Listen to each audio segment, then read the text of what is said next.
Le acabas de dar play al episodio 181 de Gente que hace cine, que llega a vos gracias a la invitación que nos hizo 235 Digital para que habláramos del oficio del colorista.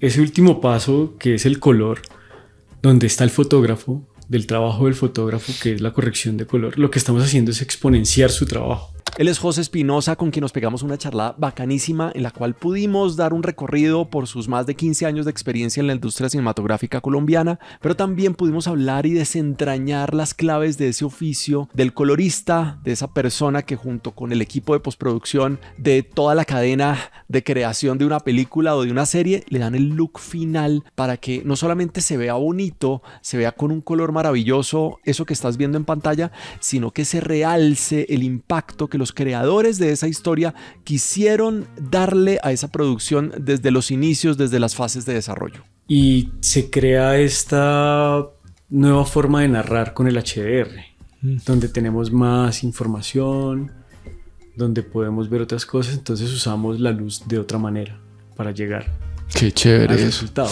Claro, ya cuando te enamoras de eso es como, sí se puede. En este momento ya lo defiendo. En este momento ya a veces en charlas es como, no, es que el HDR no es tan chévere y esa vaina y venga, le muestro algo, pille, podemos hacer esto, podemos lograr esto. José es Senior Colorist y además es cofundador de 235 Digital, una empresa de postproducción en la cual la clave es esa, darle el toque final de color, entre otras cosas, a las producciones. Por sus manos, por sus perillas, por sus equipos, pero sobre todo por su sentido estético, han pasado producciones como Mil Colmillos, Goles en Contra, Primate 1 y 2, Juan Piz González, pero también en películas ha trabajado en El Árbol Rojo, en Rebelión, en Diógenes, en Todo Comenzó por el Fin, en Amazona, en Llanto Maldito, El Vuelco del Cangrejo.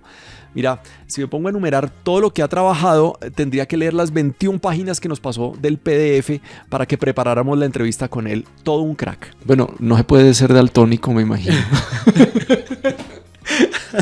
¿Te has hecho un análisis de...? Sí. Claro.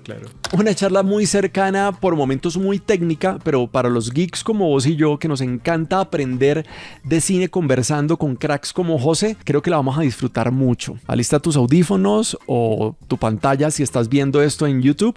Y empecemos. Este es el episodio 181 de Gente que hace cine, donde aprendemos como más nos gusta, conversando. Ahí estamos. ¿Bien? Listo, dime tu nombre completo, todos los apellidos que te sepas. José Antonio Espinosa Romero. No puede ser. Che. Tenemos un ancestro por allá que se fue al llano. Ah, mira. No. Digo, porque yo soy Romero, pero yo soy Romero del Valle. Ah, Entonces, bueno. no creo, pero bueno. Algún Romero por allá llegó. Este Romero es de Boyacá. Ajá. De Sutatensa, de Guateque, como el Valle de Tensa, por ahí. Bueno. Como de esa zona, sí. Bueno, entonces digamos que somos parientes lejanos. Sí. Oye, mira que iba a dizque imprimir tu hoja de vida. Yo tan iluso. Y entonces abro el PDF, impresora, y veo 24 páginas y yo, no, esto no lo puedo imprimir. Oye, 24 páginas, mucho. Sí, pues lo que pasa es que está ahí trabajo desde que arranqué, ¿no? Entonces, claro, ya llevo 16 años haciendo postproducción, 17 años ya casi. Yo llegué a Bogotá a los 20 años. Claro, terminé la universidad, conseguí unas prácticas y me quedé trabajando ahí. ¿Dónde estudiaste? Yo estudié en la Unimeta. ¿Y qué estudiaste allá? Mercadeo y publicidad. Ah, vea pues. Sí, es que es una historia larga porque pues todo se resume a que pues uno, condición económica, con pues digamos venirse de Villavicencio a Bogotá, pues era un valor alto, Siempre, era un costo siempre. altísimo. Decímelo, yo soy caleño, o sea, uno, sobre todo creo que somos de una generación que buscaba llegar a la capital. Exactamente. Entonces, claro, entonces en ese momento ese era uno de los factores. Y dos, soy hijo único por parte de mamá. Ya. Y mi mamá era madre soltera. Esa es otra historia larga, pero mi mamá era madre soltera. Entonces, claro, y yo terminé el colegio a los 16 años, así recién cumplidos, y era como tampoco me iba a dejar venir Claro. solo para Bogotá. Era Entonces, como, ¿qué le gusta a mi hijo? Se me va a descarriar. Sí. ¿Y te gustó la publicidad? Sí, en ese momento era como lo más cercano a lo que yo quería hacer. En ese momento yo quería estudiar una carrera que estaba en la Universidad Militar que se llama Ingeniería Digital. Luego cambió el nombre, creo que ahora se llama Ingeniería de Multimedia. Ya. Creo que es algo así, hasta donde recuerdo. Entonces, claro, siempre era como lo que me llamaba la atención eran los efectos. Era como cómo se hace esto, porque tampoco tenía un acercamiento y el acceso a ciertas cosas era más complicado. Pues crecí también en un entorno en el cual tener acceso a estas cosas era un poco más complicado, ¿no? Y cuando dices que llevas 16 años, es después de la carrera, o sea que estamos hablando de... Esta historia la estás contando unos 20 años atrás, principios de los 2000. Exactamente. Claro. Sí, yo acabo el colegio en el 2002. Claro, tener un tote en la casa era muy costoso, o sea, un equipo y... Para hacer efectos, ¿vale? Casi que... Claro, y también y no solamente para eso, sino también como para jugar, o sea, para todo, o sea, porque en ese momento uno está buscando es esto, ¿no? O sea, como jugar, distraerse en otras cosas. O sea, no había smartphones, era puro BlackBerry, creo. No, ni siquiera. ¿No? No, ahí todavía no existía BlackBerry. Existía como empresa, estaba en desarrollo, creo, sí. Pero todavía, pues a mi acceso no estaba. Sí. Claro, en mi acceso no estaba. Era el Nokia 51 algo, este grandote que tenía Snake.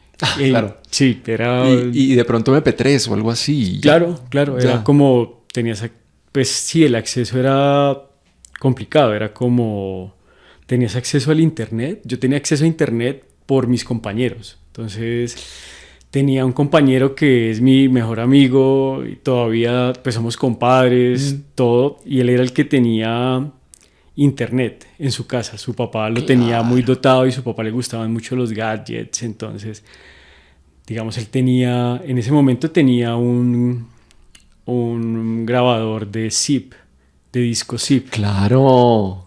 50 megas. El único zip que yo conocí en mi vida estaba ahí. Era esto. Luego, entonces, claro, a él le gustaba, a don Edgar, le gustaba comprar que la cámara, que tenía una camarita de High 8, entonces uno jodía con eso, uno molestaba y iba y capturaba, y él compró una tarjeta de captura también, que eso también era otra cosa rarísima. Claro, entonces era como que uno pues descargaba este material y con eso jugaba y hacía tontadas, pues, y ese era el acceso que íbamos teniendo a esto. En el colegio pues era el acercamiento más a los sistemas, a la computación un poco, como programando en Logo, nos enseñaban programación en Logo, programación en C++ y cosas así muy básicas, y ya luego Flash, y a programar en Flash también un poco y esto. Y ya luego pues me acerco al mercadeo y la publicidad. Entonces ahí ya llega Photoshop, claro, Illustrator, toda esa cosa. Ahí es muy chistoso porque esto es muy de la provincia, ¿no? Entonces Villavo pues es una ciudad pequeña, es un pueblo grande o una ciudad pequeña, puede ser, o sea, pero pues en ese momento tampoco, digamos, Photoshop lo vine a conocer ya mucho después, cuando llegué a trabajar en Bogotá. Ah, ya pues. Claro, habíamos tenido acercamientos con Photoshop, pero era Corel duro y crudo. Uy, yo soy amante Corel, pero con toda. Corel, así... Yo le hago cartas en Corel, yo le hago libros en Corel. Claro, era el Corel duro y rudo. Claro. Duro y rudo, era Corel. Porque claro, además era por ¿cómo las nos imprentas. Tratan de mal al Corel? Y yo amo al Corel. El Corel es chévere. Sí, permite muchas cosas, todo, pero ya luego empiezas a encontrar las restricciones. Claro. Y claro, todo se movía también porque, pues como te decía, el acceso a ciertas cosas era más complicado, entonces aprendías lo que te iba a servir más adelante. Entonces lo que te iba a servir más adelante era saber Corel para poder ir a imprimir en las tipografías, en las teografías, en los plotters que empiezan a... Empezar a entender ese traspaso de los 300 ppp y el CMYK. Exactamente. Entonces, claro, empiezo a encontrar estas otras cosas. Entonces que me empiezan a acercar más a la parte de diseño. Entonces en ese momento estoy enamorado como de la publicidad. Entonces empiezo como a enamorarme de la publicidad. Pero todavía el color, ¿qué es lo que te define cero. hoy? Yo no sabía que existía la corrección de color. O sea, no tenía ni idea que existía el etalonaje, la corrección de color, el color grading, como lo queramos llamar, que existía un puesto que se llamaba colorista. Cero, porque además también este trabajo, este oficio, también en Colombia es, o sea, ahí sí como país, o sea, en el momento que yo empiezo, es nuevo, o sea, es muy nuevo. Yo solo conozco, en ese momento solo conocía a Leo Otero y a Alfredo Armenta, cuando llegué a FX a trabajar. Y eran ellos dos los que hacían, que Alfredo trabajaba en RCN y Leo trabajaba en FX. Ya. Leo acababa de hacer el Colombian Dream, el Baúl Rosado y esto, que fue intermedio digital. Porque de resto ibas a los laboratorios y en el laboratorio acababas. O sea, sí, además porque había una figura que, si ustedes que están viendo o escuchando esto se van al episodio 1 de Gente que hace cine. Ese episodio yo lo grabé con Juan Pablo Borda, que es un gran amigo, y me acuerdo que él siempre ha hecho publicidad, pero en esa época él hacía publicidad en fílmico. Claro. Estamos hablando de que todavía en los principios de los 2000 todavía la publicidad dura se hacía en fílmico. Claro, te llegaba una primera luz. Y te va este papel del man que se iba con las latas tal cual a Miami a hacerle color y regresar, ¿sí o no? Claro, se iba, revelaban, hacían un transfer a Betacam digital y en ese transfer hacían una primera luz. Ya. Y en esa primera luz lo que se hacía era tratar de nivelar, etalonar el material. Ya. Entonces era nivelarlo todo y ya te mandaban esos roches en un Betacam digital. ¿Los trabajabas? Claro, ya llegaba esto, se capturaba, editaban y ya luego sobre ese mismo material se iba acabando. Y eso ya traía una primera luz. Entonces ya los compositores eran los que terminaban de ponerle un poco más de contraste, un poco más de luz, más saturación, todo para acabar de integrar todo el proceso que se estaba haciendo de composición. Esa época más o menos es la que estás describiendo. Esa época es antes. Eso es antes. Eso es antes de que yo apareciera. O sea, yo fui muy afortunado cuando llego a hacer estas prácticas, en 2008. Sí. Llego a hacer estas prácticas. A FX, claro. ¿Cómo te las conseguís? Mira que en la universidad hacían... No sé si todavía lo hacen, pero hacían un evento que se llama la Maratón Publicitaria. Y en la Maratón Publicitaria tenías una noche para desarrollar una pieza publicitaria, para desarrollar impresos, para desarrollar una marca, para desarrollar varias cosas. Y como un proyecto 48, pero... Tal cual, pero de 12 horas, sí, porque sí. Arrancabas el viernes a las 6 de la tarde y tenías que entregar al otro día a las 6 de la mañana. Claro, era un curso bombillo clásico. No, pero ya me estaban, afortunadamente ya me estaban enseñando qué era la vida laboral en ese momento. Entonces, bueno, y en esa última yo ya estaba acabando materias, ya había acabado, pues me faltaban unas cuantas materias de carrera de la universidad y 2 materias más que las que estaba acabando en ese momento, las que tenía en ese momento por terminar. Y va a dar una charla ya Carlos Acero, que Carlos Acero trabajaba en FX. Ya. Entonces yo veo ¿qué es esto?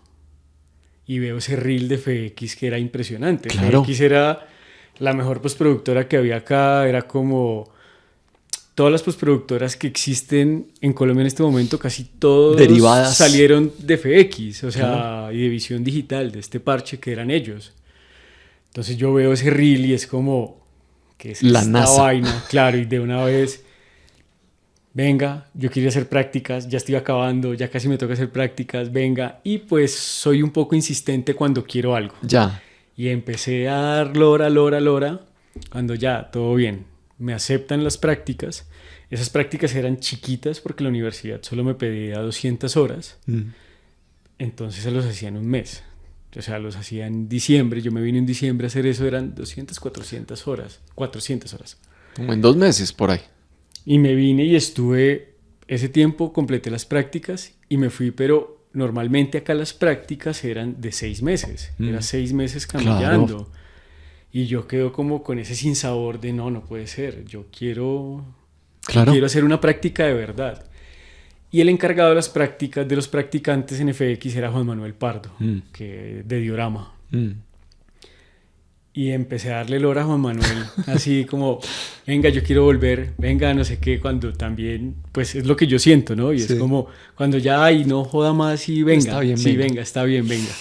Claro, y ahí ya viene ese proceso que es como, ¿qué es una nueva universidad? Que es un nuevo aprendizaje completamente de cero, porque Y como con un mentor, o sea, como con alguien ahí. todos eran mentores. Era un lugar impresionante. A mí, donde más he aprendido de postproducción ha sido en FX. FX tenía un potencial de gente camellando, de recurso humano trabajando, que era impresionante. Entonces, estaba Leonardo Otero, estaba Diego Martínez, estaba Alejandro Velasco, estaba John Casas, estaba Víctor Forigua, estaba Hugo Pinto, o sea, y de todos estaba Efren Pulido, porque ahí todavía teníamos máster. Efren era el máster con John Jairo. Entonces era empezar a aprender todo esto y todos te enseñaban, todos te explicaban.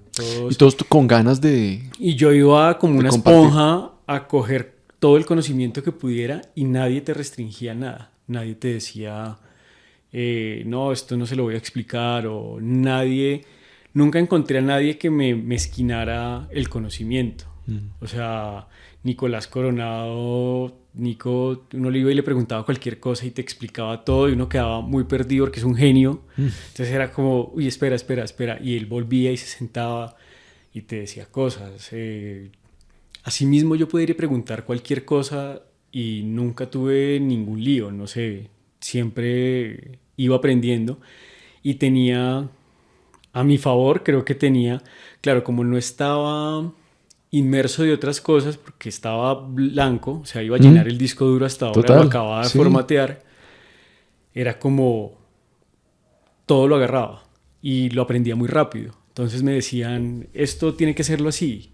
Y entonces acá está, y te iban explicando de una forma también que era como, mira, este botón hace esto, y esto hace esto, y esto hace esto, y lo que usted tiene que hacer es así, así. Y yo me sentaba y le daba y empezaba a tratar de recordar y me quedaba solo trabajando.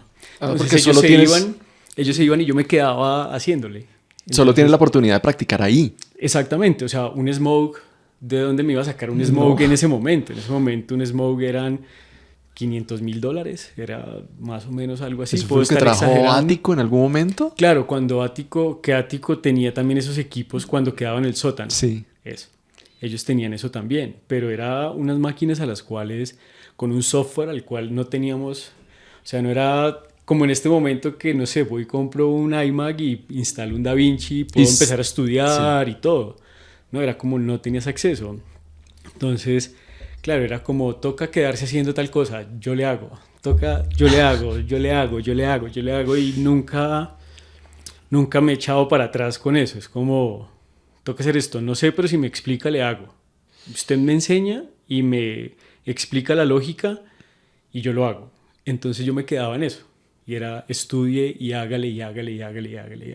Todo el tiempo. ¿Cuál fue tu primer crédito?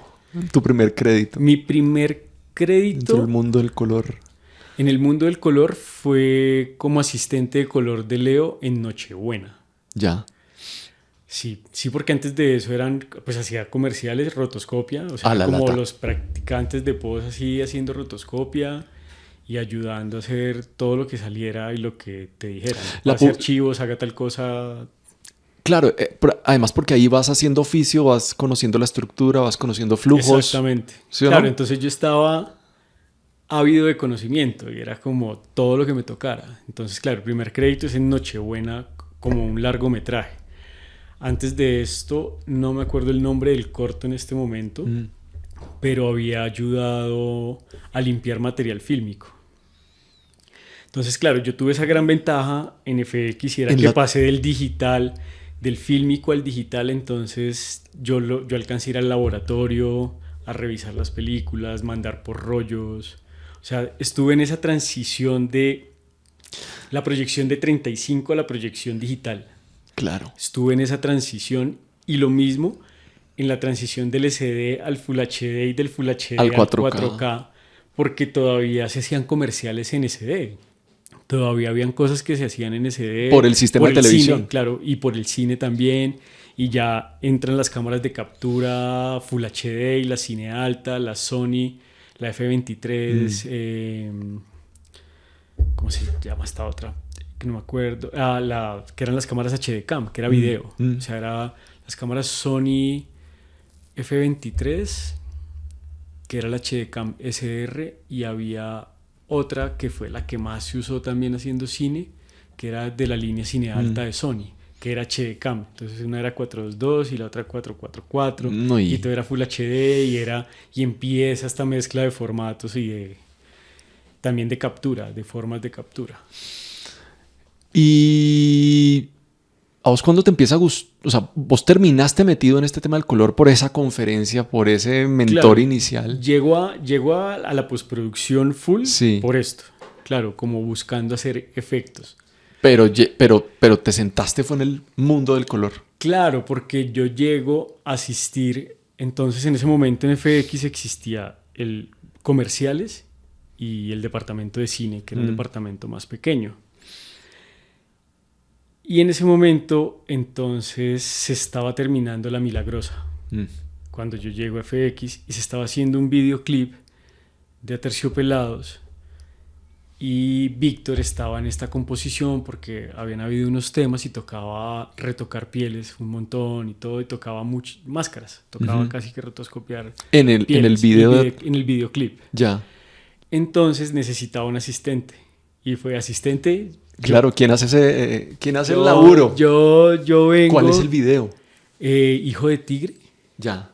Sí, claro, entonces ahí yo llego a empezar a aprender más Smoke. Yo ya me había sentado como en un Flint, me habían explicado cosas, pero ya ahí me siento de lleno en el Smoke a ayudar. Entonces era como, había un software que se llamaba Combustion, que también era de Autodesk. Combustion, que eran como... Era el más pequeñito de ellos de composición, entonces yo en iba haciendo las rotoscopias, iba haciendo las mascaritas y luego le pasaba los mates al Smoke y luego yo montaba los mates y acababa de hacer las máscaras y de pulir esto. Y ahí era donde te decía que me quedaba trabajando. Entonces era Víctor ya se iba y yo me pasaba al Smoke y al otro día le entregaba. Ya. Claro, al otro día entonces yo trabajaba hasta las, no sé, 2, 3 de la mañana y me iba y al otro día llegaba a las 9 y venga, sí, vea, ya le dejé acá esto, no sé qué. Y el man feliz. Claro, obviamente feliz con algunas cosas, otras no me iban a quedar tan bien. Claro. O sea, estaba empezando un proceso de aprendizaje y era como, ay, vea, esto cómo le quedó. Claro, y ya empieza una exigencia un poco más alta. No sé, en algún momento él me lo dirá, se lo preguntaré, pero sí, claro, empieza a exigirme más cosas. Es como, no, esto ya no le puede pasar. Ya la semana siguiente era como, esto ya no le puede pasar, esto ya lo habíamos hecho. Y pues también cuando las cosas se me empiezan a volver un reto, como que el cerebro como que hace, no nos vamos a dejar y vamos a hacerlo. O sea, esto tiene que salir bien. Entonces es como ese cambio ahí en la cabeza y no, me tengo que esforzar más, tengo que hacerlo mejor, tengo que estar más concentrado, y me gustaba mucho, me gustaba muchísimo, me gusta muchísimo. ¿Te gusta la post y te gusta todo este tema del mundo del color? ¿Qué se necesita? ¿Qué tipo de sensibilidad? ¿Qué tipo de... Bueno, no se puede ser daltónico, me imagino. ¿Te has hecho un análisis de...? Sí. Claro. Claro. Sí, claro. Y no sé porque también me he preguntado eso. Es como... No sé, en algún momento le pregunté a Leo que por qué había dejado que yo fuera su asistente. No solamente por la cosa de panas ni nada, que en ese momento todavía yo era un practicante, tampoco era que fuéramos grandes amigos, pero sí iba empezando... Sí. Yo iba empezando a asistirle en ese momento y me empezó a enseñar muchas cosas y no sé dónde vio que yo podía hacerlo y que se me daba. Y también para mí fue como un gran descubrimiento, porque además, acá me tengo que devolver un poco. Entonces, claro, haciendo esto en Smoke, todo, luego Leo necesitó ayuda en unas cosas en Scratch, porque se colorizaba en Scratch. Y me explicó y yo la cogí rápido y empecé a ayudarle. Entonces era limpiar material fílmico, a limpiar punticos de errores que tenía como tal la película. La película como tal física, pues que en el revelado, que el agua, que la lavada, todo, que el lavado, pues te genera ciertos errores, entonces era limpiarla. Entonces yo empiezo a ayudarle con eso y él me empieza a jalar más, a camellar en la sala de color con él.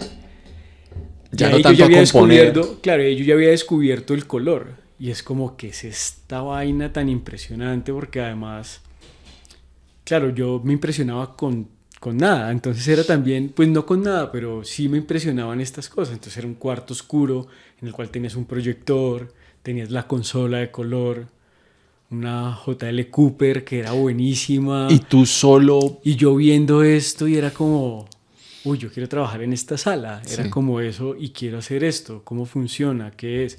Y empiezo a entender esto trabajando ahí, asistiendo.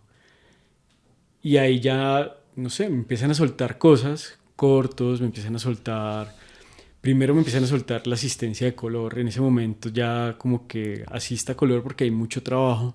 Entonces usted asista color y entonces yo lo que hacía era como un etalonaje.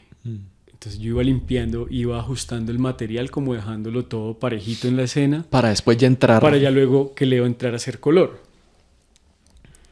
Y no sé, Leo me deja haciendo esto y un día me agarran entre él y Víctor y como, bueno, usted ya se le van a acabar las prácticas, ya va a mitad de prácticas, perdón. Usted ya va a mitad de prácticas, Tim, y ¿qué va a hacer? José, ¿qué es lo que, o sea, se va a quedar haciendo smoke y composición o se va a pasar a hacer color?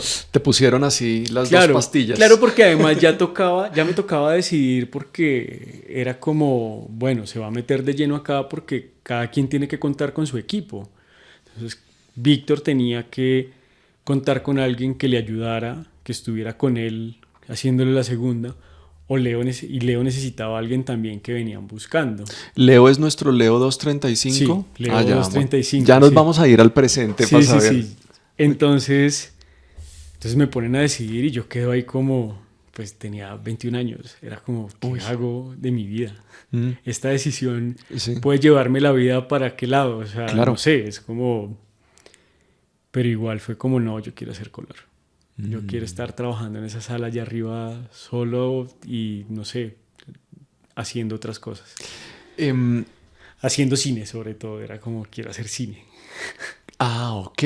Claro. Entonces ya no eran efectos. O sea, te fuiste enamorando a medida que ibas descubriendo cada paso, pero sí estabas dentro del mundo de la postproducción. Estabas situado ahí. Has mencionado que arrancaste en la asistencia. ¿Cómo está conformado un equipo, digamos, dentro del departamento de color, se podría llamar? Sí, dentro del intermedio digital. Ya. El llamado intermedio digital es... ya, en este momento ya está todo más establecido. Claro. ¿No? Lo que te contaba cuando arranqué, uno hacía todo solo. Entonces, tú recibías el disco, tú revisabas el material, te entregaban las referencias de video que venían del editor, te entregaban los CDLs, tú conformabas el material, revisabas que todo estuviera, marcabas efectos, hace unos días me encontré un cuaderno de esos donde porque iba por eventos Scratch, iba por eventos, entonces estos eventos uno los iba marcando, entonces el evento 97, efecto, digamos, con la sangre y la lluvia, entonces efecto tal, evento tal, Más que lluvia, no sé qué, evento tal, sangre, no sé qué, evento tal, disparo, no sé qué, y así ibas haciendo como un desglose. Ya. Entonces todo eso lo íbamos haciendo solos, era un solo ser haciendo casi todo el proceso. Ahora, está mucho más... Claro, claro, como debe ser. O sea, tenés alguien que está encargado de recibir el material, verificar el disco, ver que todo esté funcionando, que venga todos los días de rodaje, toda la medida que necesitas, que te entreguen el QuickTime de referencia, que te entreguen el XML o el AF o el EDL, lo que necesites para volver a reconectar este material al original. Ya luego esto pasa al conformador y el conformador es el que se encarga ahora de reconectar estos archivos y verificar que todo corresponde a la referencia. Ok. O sea, todo está tal cual como lo han visto en edición. Escalas, rampas, cambios de velocidad, todo esto está ahí. Y este mismo conformador ya ahí tenemos un desglose que nos han entregado. Entonces el supervisor de postproducción, ya hay un supervisor de postproducción. Entonces el supervisor de postproducción te entrega un Excel o un cuadro donde está desglosado los planos que tienen efectos. Entonces por timecode vas marcando los planos que tienen efectos y el conformador exporta los plates para efectos. Tú recibes, por ejemplo, en caso de que vengan, voy a hacer muchas preguntas desde la ignorancia del proceso. Tranquilo. Y es, ¿los manes de FX ya han entrado? Sí. La mayoría de veces no. Pero en el ideal es que entren ya. Claro, que ya estén... Claro, porque tú puedas colorizar todo lo que se ha compuesto, lo que se ha superpuesto o no. El proceso, nosotros vamos adelantando proceso de color mientras se van haciendo efectos. Y los efectos van llegando en medio del proceso y los van revisando. O sea, green screens, todo ese tipo de cosas. Claro, porque la integración puede ir cambiando. Entonces, como esa integración puede ir cambiando, por eso a medida que se va desarrollando el proceso de color, vamos revisando los efectos. Claro, se tiene que ir avanzando porque si no... Exactamente. Entonces también, pues ya estableces flujos de trabajo de color.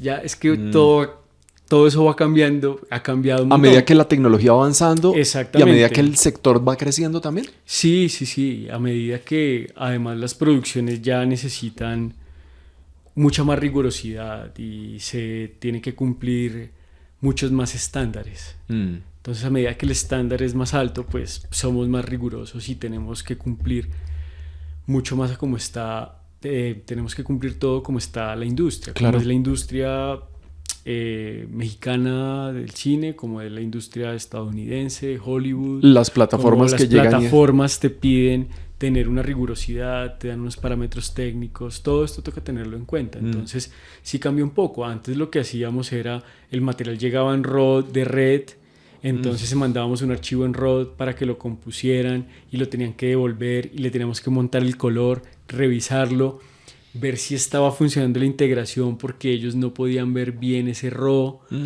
Entonces el efecto iba, volvía. En este momento eso ya lo tenemos más claro, hay un flujo de color para esto. Entonces entregas el efecto, lo entrega un LUT para que se haga una interpretación del material y con eso se compone, luego levantan el LUT, me lo entregan y el efecto ya tiene que funcionar. Entonces cuando yo le pegue el color, funciona. Y vamos en roles. Entonces conformador, vamos en el conformador. Entonces el conformador manda todo esto, estos planos, todos estos VFX, todos estos plates, se envían ya a la casa de efectos visuales. Mientras ellos van trabajando, entonces acá empezamos el proceso de color. ¿Y ahí quiénes están? ¿Asistente de color y colorista? ¿O cómo colorista, y a veces tenemos asistente y a veces no, dependiendo del proyecto. Y del presupuesto. De todo, depende de todo. Siempre, acá todo va a estar, desafortunadamente todo está atado al dinero, ¿no? Entonces, más tiempo, más dinero, todo. O sea, necesitas más parche, más dinero. O sea, es una cadena productiva, ¿no? Entonces, entre más necesitas parche para desarrollar un proyecto más rápido. Urgencia. Claro, una urgencia, pues necesitas más dinero, ¿no? Entonces, a veces podemos tener asistente y a veces no. Depende de todo cómo se esté manejando.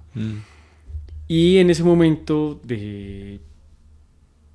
arrancamos color. Ya.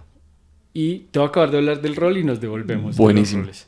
Entonces, ya acá viene el proceso de color, terminamos el proceso de color, se montan efectos y pasa a finalización.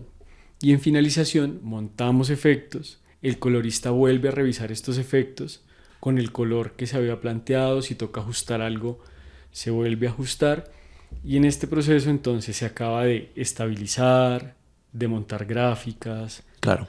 de montar audio, de ya finalizar el proyecto. Tal Claro, cual. además porque tú estás en esa etapa, entonces ahí tienes que hablar con effects, toda la cosa, pero también entonces lo que me estás diciendo, hablar con sonido, con Exactamente. diseño sonoro, Claro. con música. Todo se va trabajando y nosotros normalmente en 235 lo que hacemos dentro del proceso, que fue una costumbre sobre todo del fílmico también, era que después de que conformaba, yo vuelvo a entregar referencias de audio para que estemos todos completamente claros y ya todo está.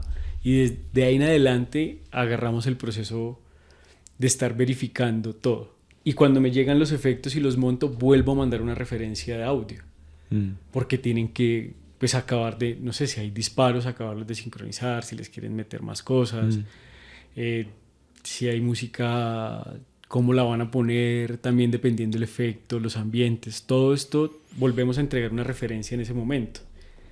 Y ya cuando tenemos todo el proyecto montado, con créditos iniciales, con créditos finales, volvemos a entregar una referencia audio para hacer una última verificación y que todo está correspondiendo, no estamos corridos en nada. Pero ahí me estás hablando del flujo que ustedes tienen en 235. No, y el flujo, ese es el flujo. Sí, como es. O sea, cuando vemos flujos de trabajo más grandes, que nos basamos mucho en esto, sí, hay siempre una verificación constante de esto. ¿Dónde entra el director de foto? El director de foto entra desde la pre, con nosotros. O sea, ese es el ideal. Acá estamos hablando del ideal. Sí. Sí, que pasa en la vida real. Claro, otras cosas. el ideal es cuando tenemos, el colorista puede estar acompañando al fotógrafo desde la pre. Wow, ¿ahí qué? ¿En idear la atmósfera? ¿En Más, qué? eso es algo que el fotógrafo tiene muy planteado, ¿no? Ya tiene muy claro, pero sí entramos también en esa parte técnica un poco de ¿y qué luz vas a usar? Ven, hagamos las pruebas, revisemos, hagamos pruebas de cámara, hagamos pruebas de lentes. ¿Qué es lo que tienes? ¿Esto cómo lo vas a contar? Y también depende del fotógrafo. Entonces algunos te dan más información que tienen en ese momento que ya han hablado porque el proyecto de pronto ya está un poco más desarrollado, entonces ya te entregan un book de cuáles son las referencias, de qué pintor más o menos es el que tienes pensado para el encuadre o qué referencia de otra película, de otro proyecto. Pues las ideas salen de lo que tienes en la cabeza, ¿no? Y de lo que has visto, de tus vivencias. Pero es el color el que el fotógrafo el que lidera. Sí, nosotros somos... Eso. Claro, nosotros somos un brazo más del fotógrafo. Ya. Entonces, lo que estamos haciendo es ayudar en esto. Entonces, si yo puedo estar en las pruebas de cámara y tú tienes, no sé, se pueden escoger lentes. Puedes escoger lentes. Entonces, en esta selección de lentes, hacemos las pruebas y vamos y revisamos los lentes. Y quiero llegar, entonces el fotógrafo te dice, quiero llegar a esto, pero este lente, no sé, me puede estar haciendo la luz muy difusa o demasiado cálida. No sé, tengo una aberración cromática en esta óptica, entonces me toca irme con esta, pero me gusta la textura de esta. Entonces empezamos a hacer pruebas con los lentes, a ver cómo le llegamos a lo del otro lente con el lente que sí nos está funcionando porque no tiene aberración cromática. Entonces vamos buscando ese camino y sí podemos irnos con este. O si hay más lentes, es como, mira, este es el que más llega, pero este tiene un poquito más definición, ¿no? O sea, y el empezamos colorista a tomar decisiones. Debe ser o sea, tener conocimientos del área del director de fotografía. Sí, pues hay cosas que vamos aprendiendo sobre todo por el camino y sentados trabajando, ¿no? Es como puedes identificar muchas cosas, es por la experiencia que te da estar ahí sentado en esa silla. Total. Sí, es un oficio. Para mí la corrección de color es un oficio. Total. Que te lo vas desarrollando es a medida que va pasando el tiempo y las horas de vuelo que tienes ahí en esa silla. Son horas. Eso no es que hice el curso de Da Vinci, sino es siéntese y haga. Exactamente. Bueno, pero el director de foto ahí cuando ya... vámonos a la post. Sí, señor. Porque me imagino que tú estás en la pre, chévere, en rodaje... ¿Estás de alguna manera? Cuando podemos, cuando se puede, estamos sobre todo revisando el material. Ok, los dailies. Estamos revisando dailies y revisando más aspectos de esto. Señal, me está llegando la señal más bajita. Ahí hay una comunicación con el DIT porque entendemos, o sea, es completamente claro que el fotógrafo está en un embolate muy grande y nuestro enlace se vuelve el DIT. Ok. Entonces, en estas pruebas y en esta pre, pues está el fotógrafo, el DIT y el colorista, como dentro del ideal. Se desarrollan, en estas pruebas de cámara también desarrollamos un LUT para previsualizar el material en set. Desarrollamos esto se entregó y tenemos una comunicación directa con el DIT. A mí me gusta a veces ir al set, cuando puedo y puedo volarme de la oficina, me gusta ir y echar ojo, pero es más porque soy todo chismosito. Es más como me gusta ir y ver, soy mucho de ver qué es lo que está pasando. Pero no y creas, cómo se ve. ahí también se crean relaciones porque esa relación después la tienes que continuar en la sala. Exactamente, entonces ya vamos revisando estos dailies y tengo una comunicación con el DIT. Mira, estoy bajito, porfa, trata de que dame un poquito más, dame un tercio más, si puedes medio paso más. Eso me sirve, yo sé que está dentro del rango de la cámara, pero estoy muy al límite, porfa, levantemos un poco, regálame un poco más, dame un poco más de información, un poco más de luz, y luego acá la podemos bajar, todo bien, acá podemos bajarla un poco, pero no nos vamos tan al límite, y empieza esa comunicación completa. Pues. También cuando, no sé, ven, me está llegando un poco alto, bájale un poquito, ciérrate un poquito porque sí está muy alto. Pero empiezan estas cosas, o sea, o se está pasando, no sé, estamos teniendo un flare por un filtro, un glare por un filtro, algo que está pasando, tenemos un píxel muerto y es, venga, la cámara me está dando un píxel muerto, por favor, revísala. Claro. Todo esto se va haciendo en ese proceso, en el momento que están rodando. Ideal. Porque muchas veces te llegan productos que rodaron por una convocatoria por otro lado, y te llega y... Sí, este es el ideal y cuando se puede hacer, todo funciona muy bien. Claro, mucho mejor. Los otros procesos también funcionan. ¿Qué es lo que pasa? Que toca empezar a resolver otras cosas. Porque hablamos del ideal como es que esto es lo que tienen que hacer, pero... Claro, cada vez que se genera esa situación de amistad con los directores, con los fotógrafos, con los productores, y a medida que va pasando el tiempo y la experiencia va siendo más grande, también entendemos más que hay proyectos que es muy difícil rodarlos, que muchos han empeñado su casa para poder ir a hacer su película. O que han rodado con sus propios... con sus medios. No sé, Amazona, tú trabajaste en Amazona. Sí, tal cual. No sé si tú o Leo en Todo comenzó por el fin. Los dos. Los dos. Imagínese eso. Sí.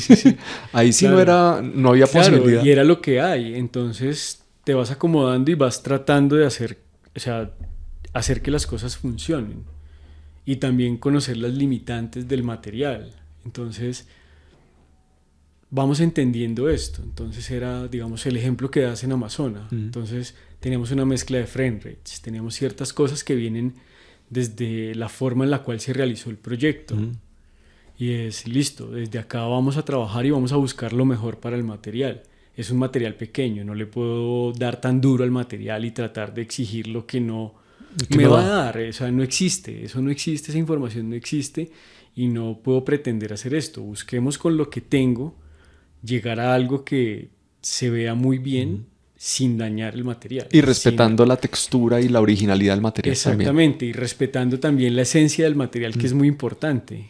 O sea, ahí es donde están esas sensibilidades que no sé cómo explicar, que te decía el otro día, y es esta sensibilidad de la cual creo que, no sé, yo veo Amazona y siento algo y digo, esto se debe ver así.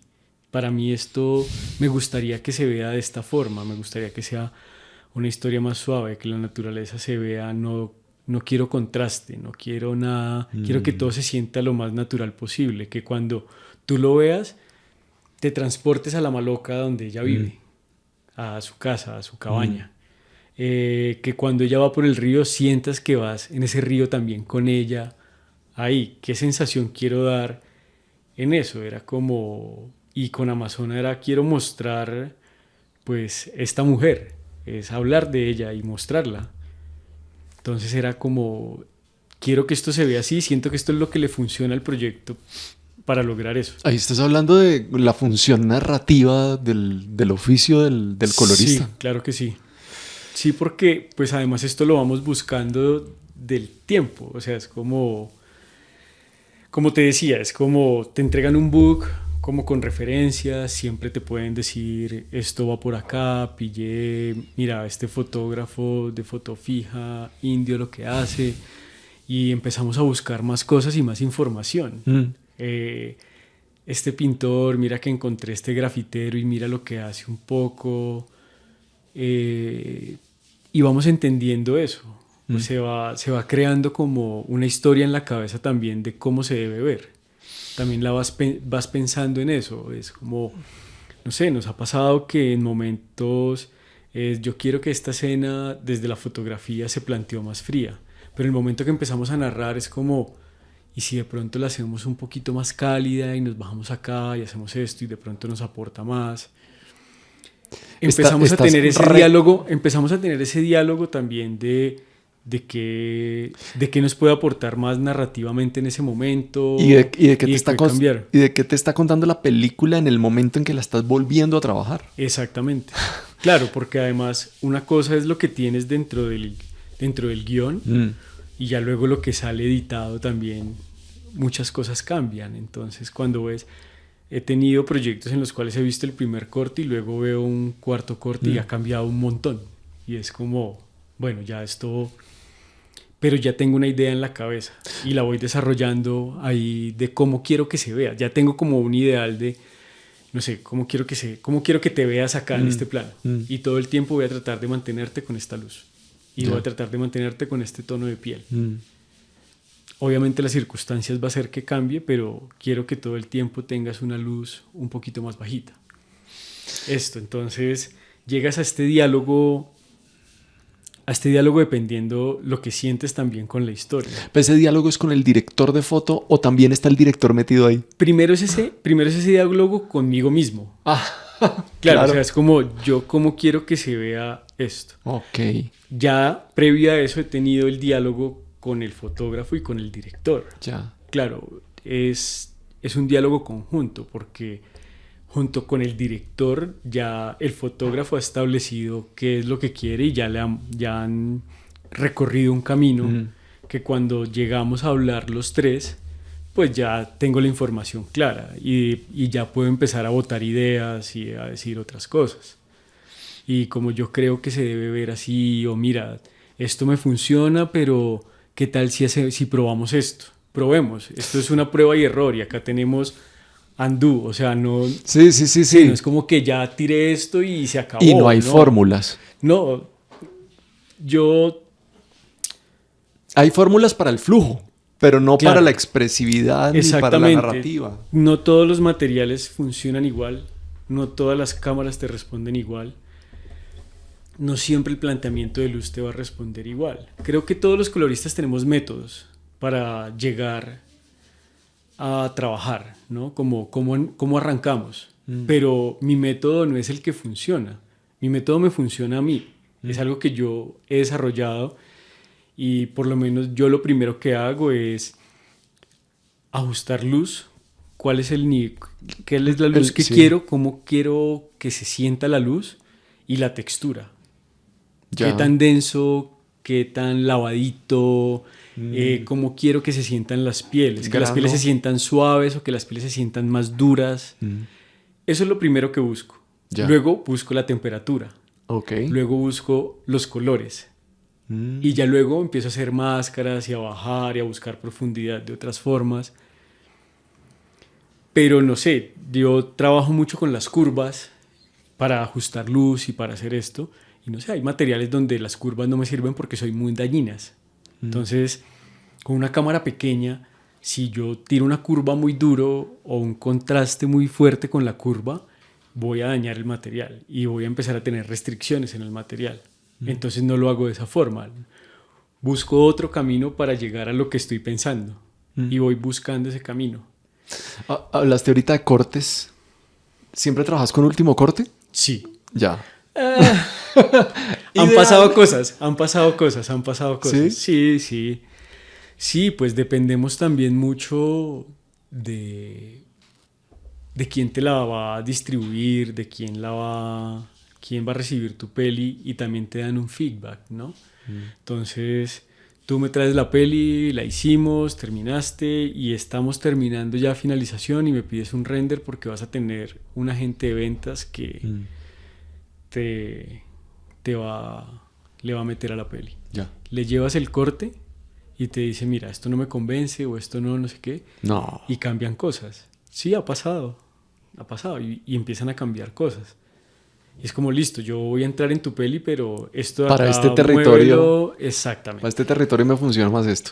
Exactamente. Y también ha pasado que en los proyectos independientes, el cine a veces tiene esperas bastante extensas.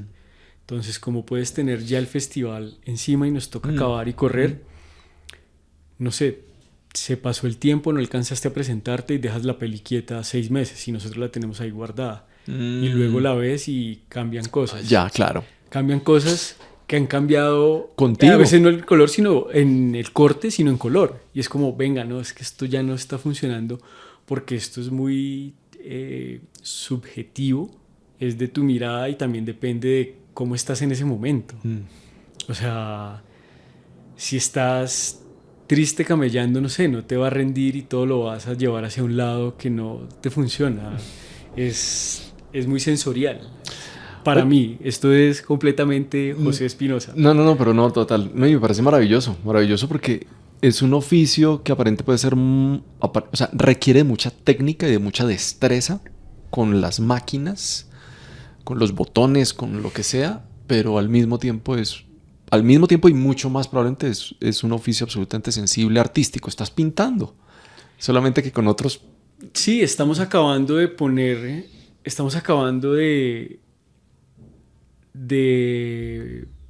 darle fuerza, de exponenciar eso que nos entregó el fotógrafo. Ya. Entonces, claro, ese último paso que es el color, donde está el fotógrafo, del trabajo del fotógrafo, que es la corrección de color, lo que estamos haciendo es exponenciar su trabajo. Entonces es como, tú me entregaste esto y ahora yo le voy a acabar de meter Va a meter esto, toda la voy candela. con toda.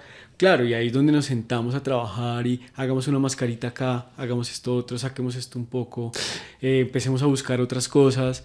La condición de rodaje no me dejó hacer esto, pero entonces, a ver, échame una mano acá. Ah, ok. O sea, todo esto se vuelve un diálogo también. El fotógrafo de alguna manera en este momento sabe en rodaje hasta dónde puede llegar, pero ya en su cabeza dice, yo sé que esto se ve así ahorita, Exactamente. pero sé desde mi dirección y desde mi propuesta que en color podemos llegar a esto, o que sabemos que esto sí va a ser en color desde el principio. Exactamente. Ya. Hay cosas que el fotógrafo te dice, como, José, ya mira, yo acá no podía meter una bandera más acá, entonces dejé esto a este nivel de luz para que luego lo bajemos porque quiero tener profundidad. Ya. Porque quiero que se sientan estas luces practicals que si tengo Claro. acá, quiero que se sientan un poquito más, entonces bajémosle acá. Todo este diálogo ha venido existiendo todo el tiempo. Hay un par de casos que me gustaría hablar dentro del reel que tuve la posibilidad de ver, de los reels que tuve la posibilidad de ver. Uno que discutimos en una charla previa, que es el plano. Aquí es un gran spoiler el problema, no sé cómo decirlo para que no sea spoiler. Hay un plano de un graffiti hermoso, Sí, ¿sí? De una ballena. sí. Bien, en la película Los días de la ballena. Y es un plano que se rueda en unas condiciones que de luz natural y toda la cosa, y tú me muestras y ojalá podamos utilizar este pedazo de reel para que en la versión video de este podcast se pueda ver los pasos que hay.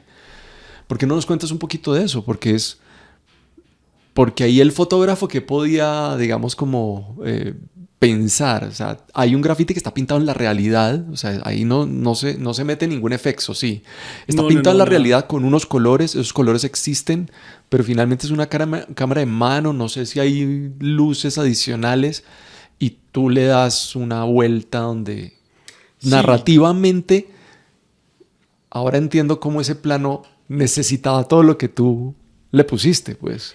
Claro, y narrativamente era importante, o sea, ahí sobre todo, o sea, el impulso con el plano es que narrativamente teníamos que tener un plano potente porque cierra la película. Entonces el plano tiene que ser muy potente. Entonces David tenía unas restricciones también de luces y pues esta calle completa, el graffiti y todo. Entonces él llega hasta un punto y él también sabía hasta dónde podíamos llegar.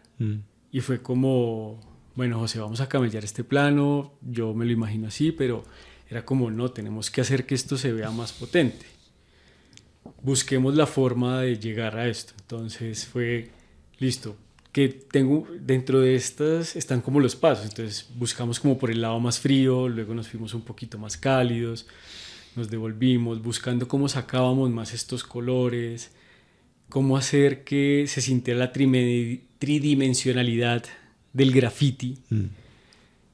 Y fue sentados, pongamos esta otra máscara, no, esto no nos está funcionando, no, el movimiento de cámara, porque además tenemos otra condición que es el movimiento de cámara. Es un plano que se va moviendo. Claro, entonces el plano tiene este zoom in al graffiti y era como, bueno, ¿cómo lo vamos a resolver? Venga, hagamos pruebas, trabajemos esto por acá.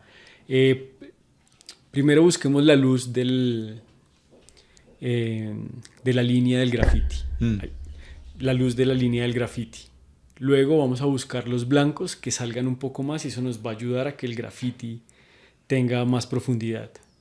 Estos colores, entonces el verde, el moradito que tenemos, el verde, entonces separémoslos un poco para que haya más profundidad. Y así empezamos a buscar esto. Separemos ese mural, que el mural se sienta desde que el plano va saliendo de la casa. Que de una al ojo, que no quiero ver las puertas. Entonces vamos a bajarle a estas puertas para que el ojo vaya directamente allá. Estoy buscando la acción del plano. Vos no te metes con encuadres. No. Ni con fueras de foco ni nada. Algunos fueras de foco sí. Con algunos fueras de foco sí los buscamos. Porque a veces, por las condiciones, por el espacio, no puedes tener esa profundidad de campo. Entonces sí las buscamos a veces. En algunos momentos nos sentábamos, las buscamos deformaciones ópticas para que se sienta que es una óptica más viejita y que tiene aberración óptica. Claro. Estas cosas las vamos buscando, pero sí el encuadre viene planteado. El fotógrafo tiene su encuadre completamente. Total, en eso no te metes. El uso de la cámara. A veces sí nos sentamos y venga, acá este plano ajustémoslo un poco. Venga, no, sí, creo que nos funciona más por acá y esto, pero todo eso esto es del fotógrafo. Total. Claro, todo esto es el trabajo que el fotógrafo nos ha entregado. Oye, el segundo caso que quiero hablar es de las películas en blanco y negro. Okay. Por el momento en que se está grabando esta conversación hay una película maravillosa que es una obra de arte que hay que ver en sala solamente, que es Diógenes. Sí. Pero también trabajaste en Palo Quemado. En Siembra. Todos estos blanco y negros. ¿Cómo es el color en el blanco y negro? Pues el blanco y negro es divino, empezando porque solamente tienes dos condiciones, o sea, solamente tienes dos elementos para trabajar. Siempre te van a hacer el chiste de, esa película blanco y negro solo le quitó saturación y ya, y le dio un poquito de contraste. Obviamente es un chiste completamente, pero pues va a pasar. Es como colorizar, hacer un proyecto en blanco y negro es súper sencillo. O debe ser más barato. Es que como no tiene color, entonces me le puede bajar un poquito. Bájemele que es en blanco y negro. Es en blanco y negro y no va a usar colores. Pero se vuelve mucho más complicado porque nuestro trabajo también es engañar el ojo un poco. Entonces cuando tienes color, tienes muchos más elementos para poder engañar el ojo y que sientas la continuidad, que todo está dentro del mismo espacio. Obviamente si tienes una diferencia de textura y una luz muy alta y todo, te salta. Pero tenemos muchos más elementos para poder engañar el ojo un poco y que sientas que estás dentro de ese espacio todo el tiempo de la escena, ¿cierto? Cuando tienes color. En blanco y negro solamente tienes luz y sombra. Y es, bueno, con luz y sombra a ver, ¿qué hace? tienes que mantenerte dentro de tienes que mantener al espectador ahí que no le salte, porque además va a ser mucho más fácil si tienes un cambio de luz muy abrupto o un cambio de textura, el contraste en los tonos medios, que es donde están las pieles, cambia un poco, lo vas a sentir de una. Entonces se vuelve un tema de continuidad y también de hasta dónde quiero llevar el blanco y negro. ¿Quieres que el blanco y negro sea un poco más gris, con los negros no tan abajo, y un poco una señal un poco más gris todo el tiempo, como en Los Nadie? Claro, sí, es grisosa. Que Juan Sebastián... Sí. ¿En esa trabajaron ustedes? Sí, sí, señor. Sí. Entonces con Juan Sebastián y David Correa, Claro. La Ballena, también. Ah, bien. Es el foto de los dos proyectos. Sí. Entonces, queremos una película que es gris, es una vida gris, una vaina muy punky también. Y vamos a trabajar con grises, sobre todo que las pieles sí se sientan bien, que tienen un nivel, pero todo el tiempo, si tú la pillas, no hay un negro profundo ni nada. Claro, porque la ciudad es una ciudad plana a la cual ellos quieren escapar. Exactamente. Entonces esa era la búsqueda ahí. O podemos tener un blanco y negro como el de Siembra, que queríamos tener una escala de grises bien profunda, que haya siempre un negro profundo y luego se vaya separando en grises y todo luego hasta el blanco y tengamos grises que pase por toda la escala de grises todo ¿Y en el Diógenes tiempo. cómo es la...? En Diógenes era un alto contraste, pero que no fuera tan alto contraste porque queríamos ver también qué era lo que estaba pasando adentro y afuera. Entonces, claro, ahí trabajé con Mateo y con Musuk, que son los dos directores de fotografía. Y dentro del planteamiento, Musuk, él es fotofija. Él hace fotofija documentales, un fotógrafo muy bueno peruano. Y empecé a ver también su trabajo en la fotofija. Y desde ahí también fuimos buscando ese camino. Y era que cada plano tú puedas ver todo lo que hay, pero lo sientas muy contrastado. Entonces trabajamos mucho en la parte baja de la señal. Es un lugar que te absorbe, te pesa. Entonces era que se sintiera ese pesado todo el tiempo. Esa fue la búsqueda ahí. Y que no tuviéramos como este súper contraste donde hay una luz altísima y un negro así apretado y todo duro, sino es una señal más suave. En los tonos medios es más suave y va bajando.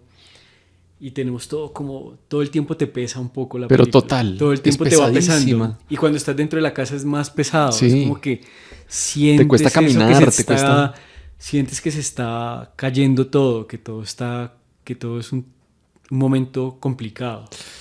Y eso fue lo que buscamos con ese blanco y negro. Bueno, y el tercer caso, no te he dicho, el tercero es trabajar para plataformas, para series. ¿Cómo es la vuelta acá?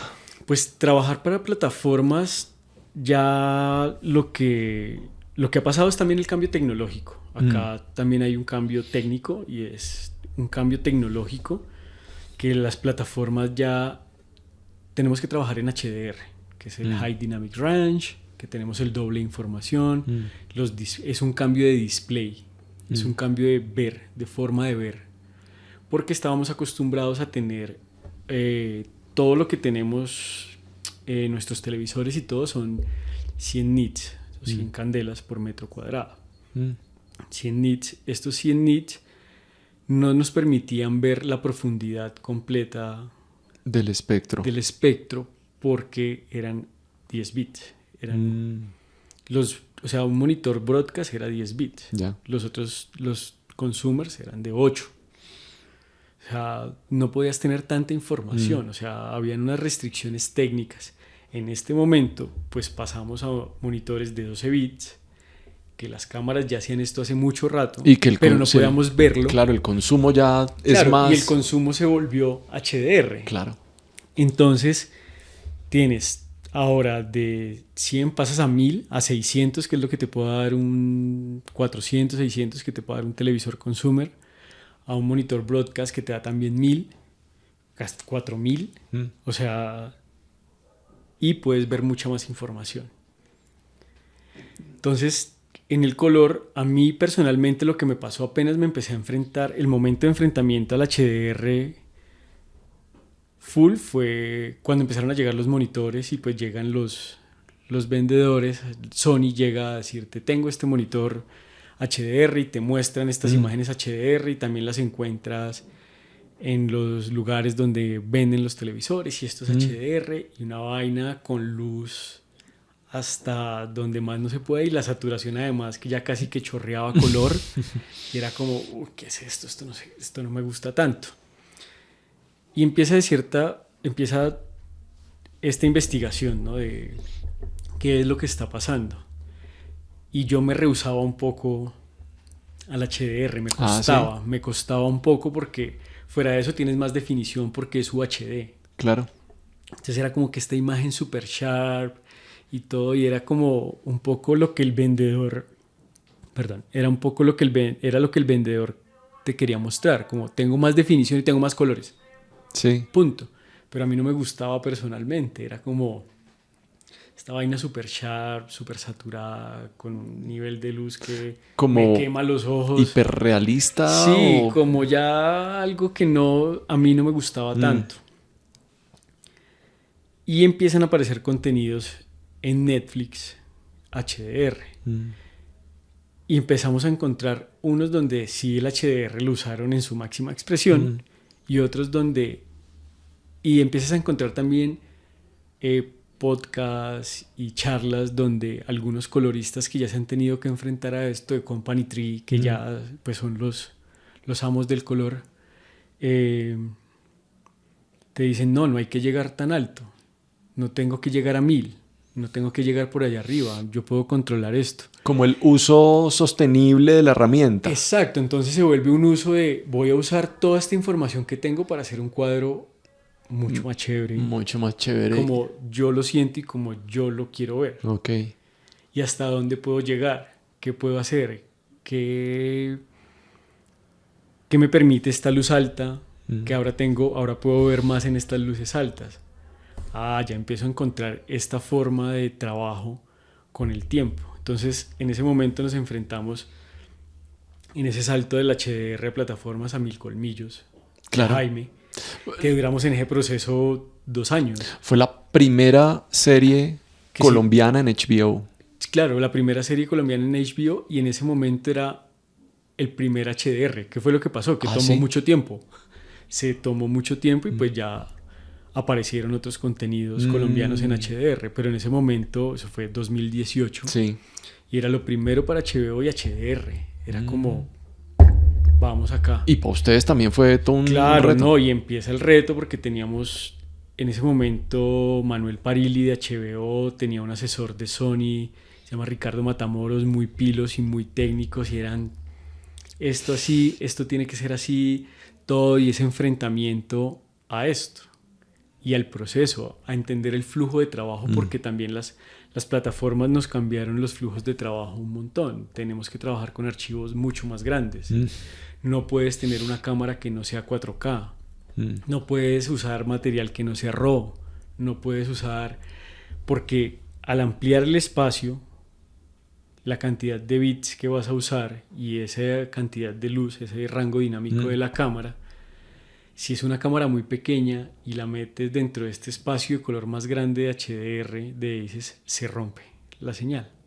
Entonces tienes que buscar cómo cuando tienes material pequeño llegar a que esto se vea. Ya igual se ha desarrollado muchísimo, claro, pero en ese momento teníamos un montón de restricciones. En ese momento no podíamos llegar a muchas cosas. Teníamos problemas con las asteras de luz, que son vectores, que era un azul, un rojo, un verde, eso se volvían unas líneas. No. Y era como, busque qué, y entonces ya alguien apareció, contengo este DCTL que nos funciona para poder controlar las luces. Todos los coloristas a nivel mundial unidos para solucionar la vuelta. Fue un aprendizaje.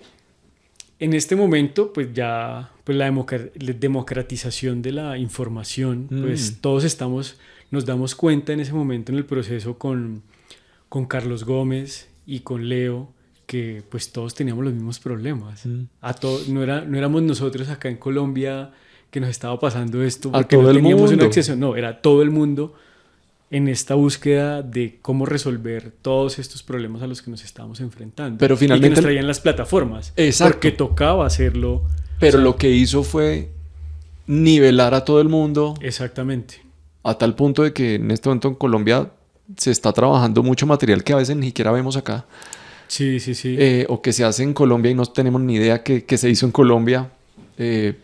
A unas calidades que son el estándar y que funcionan para las plataformas. Claro, las plataformas te dan una exigencia, te piden estar al nivel, o sea, obviamente guardando las justas proporciones, pero te piden estar también al nivel de los estudios, de las industrias.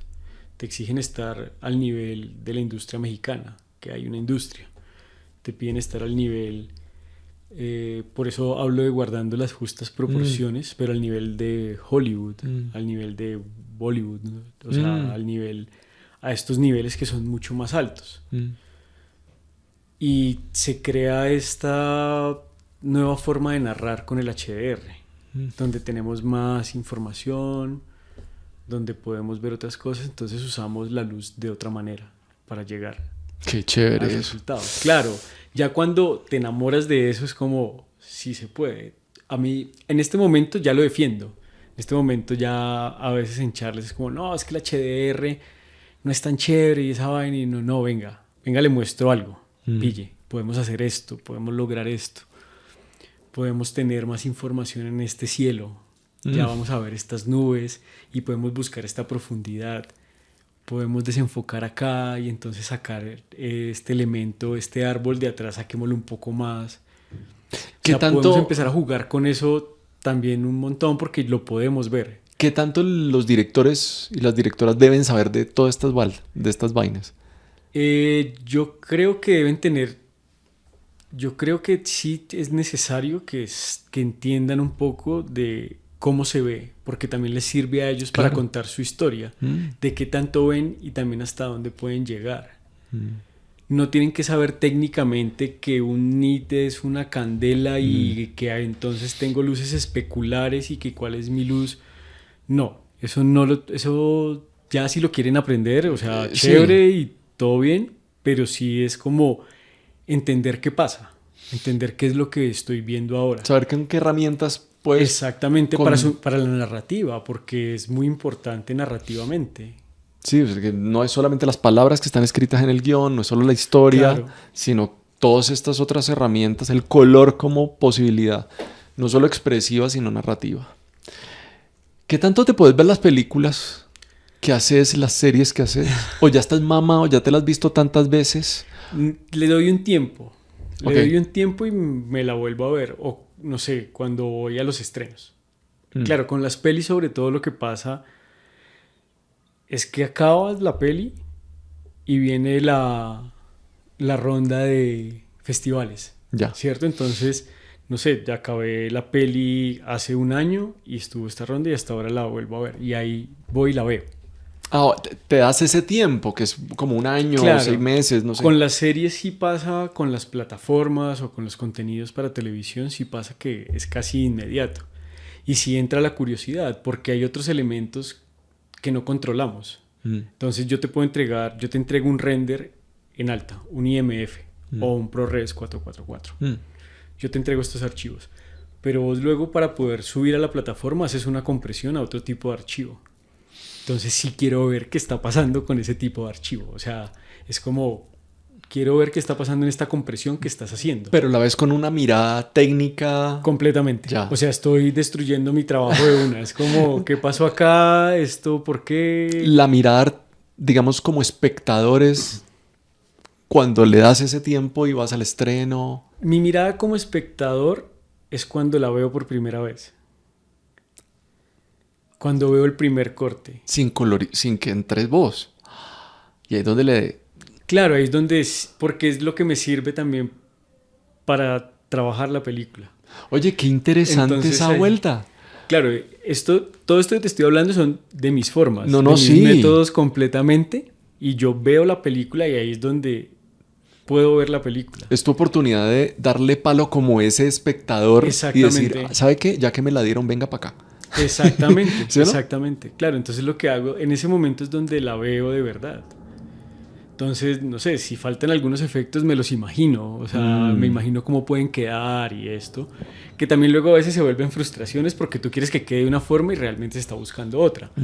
Pero ahí es donde lo veo y donde siento, y eso es lo que me ayuda a hacer el trabajo. Eso es lo que me ayuda a sentir cómo quiero que se vea. Siempre los proyectos los veo antes de empezarlos. Siempre los veo. No, Claro. no es como que llegué y arranqué y ya. Digamos, la serie, digamos, Mil Colmillos. El ejemplo de Mil Colmillos. Yo veía los capítulos antes de empezar. Con Primate. Con Primate lo mismo. Antes de empezar a hacer cada capítulo yo lo veía. One Piece. Yo los veía, o sea, claro, en One Piece yo hice supervisión, pero sí conocía los episodios, o sea, sí conocía conocía los episodios. Claro. Pero sí, siempre en lo que voy a hacer veo el proyecto antes, veo la peli antes. Y es ahí Claro, y eso me da una mirada de cómo quiero que se vea el proyecto, porque ya sentí algo con el proyecto, es algo que ya está en mi cabeza y me parece que esta historia se debería ver así, cuando no hay tampoco un camino, porque a veces pasa que te dicen, no, es que no hay un camino, vos cómo la ves, qué propones, y uno, hágale, yo le entro de una, o sea, vamos a buscarlo. Si te dan como algunas referencias, a veces tienes un poco más de información, a veces no tienes tanta, pero donde más me baso es en el momento de ver el proyecto, el corto, el documental, el largo, la pieza que sea, es verla antes y ahí ya entiendo eso. Una pregunta para colorista, y es: ¿el mejor sitio donde funciona todo lo que hiciste y se ve como tú lo quisiste es tu sala de trabajo, o hay aquí una sala en Colombia donde tú digas qué chimba como se ven las películas y las series que he hecho? O sea, porque imagino que tienes muchas frustraciones, como, Sí. pero esto no se ve así en esta sala, ¿qué pasó? Sí, es complicado. ¿Cómo Ese es un tema con el que aprendes a vivir? ¿Cómo alinear? Sí, que por ejemplo, yo cuando grabo el podcast lo escucho en el carro, lo escucho en el celular, lo escucho en todo lado, y pues uno tiene que decir cómo se va a escuchar de la mejor manera en cada dispositivo donde le den play. Me imagino que es una pregunta que ustedes se hacen. Bueno, tratemos de llegarle a que en cualquier televisor más o menos se vea como nosotros planteamos la propuesta de color, o en cualquier pantalla de cine, de sala. Sí, digamos, las cosas que van para plataformas y tele, sabemos cómo se va a ver. Para eso tenemos los monitores y hay un estándar muy establecido, y eso lo podemos controlar un poco más porque sabes qué pasa con una señal. Claro. Dependemos de la compresión, lo que te decía. Quiero ver qué pasó con la compresión, qué pasó acá, qué pasó con mis luces altas acá, o si hay banding, porque hay banding, estas cosas técnicas que empiezan a aparecer. Pero ahí estamos en un acercamiento, o sea, del 90%. Pero con las pelis que van para salas, sí es más delicado aún, porque no podemos controlar todas las salas y la proyección es una respuesta física de luz. La duración. Es una luz la física. antigüedad del bombillo. Claro, es una lámpara que te está mandando un haz de luz a una pantalla, y no sé, en Avenida Chile compraron el proyector en el 2010 y es el mismo que sigue dando lata hasta ahora, y no sé, vas a otro teatro, vas al IMAX nuevo que tienen y el proyector tiene 3 meses. Sí. Entonces ya ahí vas a tener una diferencia enorme, física, que no puedes controlar. Eso no lo puedes controlar. Además de, espero no ser baneado por esto, pero pues también los exhibidores pues van a hacer que sus bombillas duren más. Ha pasado desde siempre, desde el 35. Entonces pues la bombilla se le va a bajar un poco, no la vas a usar a full potencia, porque pues es un negocio, ¿no? Necesitas que te dure un poco más. Más proyecciones. Si consideras que, no sé, usándola al 40% todo el tiempo, ya no son 10.000 horas que te va a dar, sino te va a dar 20.000 o 25.000, la vas a bajar. O sea, al final de esto solo nos estamos fijando nosotros. El consumidor va buscando una historia y no está fijándose en estas cosas tan técnicas como quiero verla, la vi y se ve bien. Y para mí se ve bien. Yo, no sé, le pregunto a otras personas externas y ¿cómo la viste? Uy, no, se ve muy bonita. Y yo también la vi en esa sala y estoy que me pego un ladrillazo en la cara. Es como... ¡oh! O sea que no pero sí, digamos, acá la Cinemateca funciona. La Cinemateca me parece que está muy bien. O sea, sus proyectores están bien, sí. O sea, bueno. Puedo decir que con mi sala tengo un 70%, 80% con la Cinemateca. Un poquito más. O sea... Bueno, eso está muy bien. Claro, van a cambiar condiciones porque además es una sala mucho más grande. Yo tengo todo más controlado. Pues es mi sala de trabajo, todo está mucho más controlado.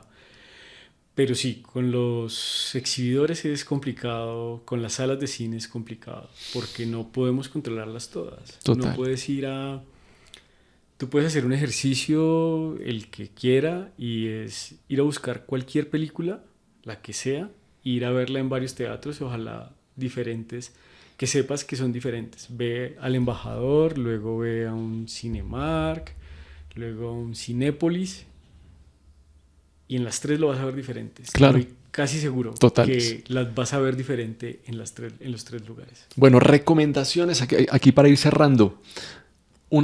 Películas, me imagino que aquí la memoria ya es complicado, pero las que se te vengan en este momento, películas que tú digas, bueno, yo no coloricé, pero que admiras mucho por su color y que quisiera recomendarles a la gente que nos está escuchando o viendo y que dice, bueno, aquí está José, este man ha hecho la mundial de series y pelis, pero este man me recomienda que le pare bolas al color o al tratamiento de color que se le hizo a esta o esta película. Si tuvieras que nombrar, no sé, 3. Es que hay un montón. Lo que pasa es que sí, la cabeza no me da. Sí, no, pero mencionemos algunas. A ver, la cabeza no me da. En este momento acabo de ver algo que me pareció muy chévere. No es una peli, es una serie que se las recomiendo en cuanto a color y luz. Todo, que se llama Shogun, que mucha gente está hablando de esta serie. Está en Star. Okay. Se ve muy bien. ¿Es el remake de Shogun o no? No, es una serie Japón en los 1800 algo. Sí, es una serie, está muy bien. Listo. O sea, fotográficamente es como... Esta vaina es impresionante. Qué chévere. ¿Alguna otra? ¿Alguna otra? ¿Alguna colombiana de pronto la que tú no hayas trabajado pero que quisieras admirar? Lo que pasa es que tengo un amor así por el fílmico y es algo muy viejo. Sí. Y es Cóndores. Cóndores. ¿Sí? Me parece que además no pierde vigencia. Es como que la ves y sigue viéndose muy bien. Esa peli ya la restauraron, si no estoy mal, ¿no? Sí, esa peli la restauraron y me parece que sigue viéndose. O sea, hay muchas cosas de esa película que me gustan. Ok. Entonces, por eso es como un amor por esa película en muchos sentidos. Creo que está en RTVC Play, ¿no? Sí, está en RTVC Play. Bueno, entonces hay que ir a verla. Se ve muy bien. Se ve muy, muy bien esa película. Y otra... digamos, fotográficamente, lo que pasa es que es así, acá me va a echar flores. A ver. Rebelión. Wow. Es impresionante. Sí, Rebelión es... Y el trabajo con las pieles ahí, ¿no? Exactamente. El trabajo que se hizo... Las pieles, el sudor, las texturas. El trabajo que se hizo en este proyecto es muy chévere. Bueno. Fue muy chévere. Entonces... Nada, no importa, tocaba echarse flores. Sí. La última pregunta es la pregunta que estamos haciendo en todo este año 2024 y es, hay una crisis de públicos. Sí, estamos produciendo muchísimas películas, exhibiendo muchísimas películas, por lo menos en Theatrical. También en series y en plataformas están saliendo muchas producciones colombianas, pero por lo menos en Theatrical la gente no está yendo. Mi teoría es que también no está yendo a ver ni tanto Furiosa, ni tanto otras grandes, digo no grandes películas, películas extranjeras o películas gigantes a nivel de producción internacional. Pero necesitamos que el sector que está fortalecido porque hay trabajo, sí, o sea, hace unos años tú hacías todo y ahorita puedes tener diferentes oficios, eso significa que pues el sector se ha cualificado, pero la gente no está viendo las vainas. ¿A vos qué te viene a la cabeza? Para que la gente vaya a ver lo que estamos haciendo como sector. Como sector siento que uno de los grandes inconvenientes que tenemos, o sea, es la promoción que podemos tener de los proyectos, porque pues no se tiene ese músculo financiero tan grande para poderles hacer la promoción que muchos proyectos se merecen y que todos los proyectos se merecen. Eso es uno de los puntos. El otro es, no sé de qué manera, pero siento que cuando voy a las salas y veo a las personas, las familias escogiendo las películas, a veces siento que es muy difícil como que te pongan Furiosa y te pongan a este lado la otra película colombiana, porque la gente no cree que esto va a ser tan bueno y quiere ir a llenarse de efectos y de todo esto y de ver actores reconocidos y todo esto. Entonces siento que en el momento que tienes que pagar lo mismo por ver cualquiera de las dos, eso también es un inconveniente. Siento que tal vez acá desde las cosas que no conozco, no sé, si para la taquilla colombiana, no sé, el costo de la boleta fuera un poco menor, podría competir con esto, mientras se crea ese vínculo con el cine colombiano del espectador colombiano. Ya luego tal vez podremos estar al mismo nivel, pero sí crear ese vínculo de esa forma, porque pues no sé, muchas veces la gente no puede ir a cine porque no le alcanza. Total. Pero si tiene un mejor acceso a poderse ir a ver una película colombiana, pues de pronto va y la ve. Es como una apuesta. Sí, subsidio a la demanda. Exactamente. Un subsidio a la demanda. Exactamente. Y ya es como porque siento que se hacen bastantes películas, se hace bastante cine y hay para todos. O sea, acá hay para todos los gustos. Acá hacemos pelis de género, pelis súper autorales, pero también de comedia, tratamos de hacer de terror, y ese impulso es lo que no se puede perder.